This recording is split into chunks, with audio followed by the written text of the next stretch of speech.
Chuyện ba lần dễ có nghi ngờ đi xuân để nó đi lông rủ cái lửa sống thì cái video phụ cho ai mình mong chỉ xuống ra ta lại ăn thua đủ suy sập như hồi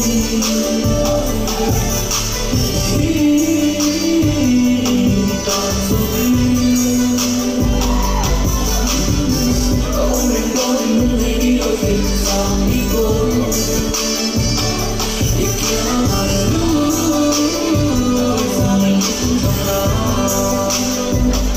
Good luck.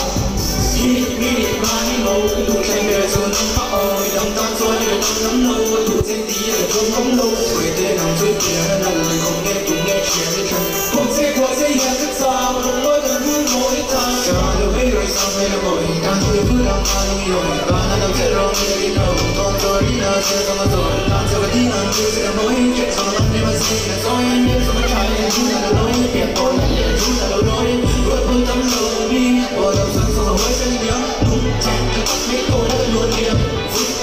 nấu tới đi ra mất cho thì chi đi, về tôi đã tan xuống một tuy của mình rồi đã suy tấm lâu thì đi tầm thoáng, xuống ra ta lại ăn tôi đừng suy sạc đi thôi.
Hello, man.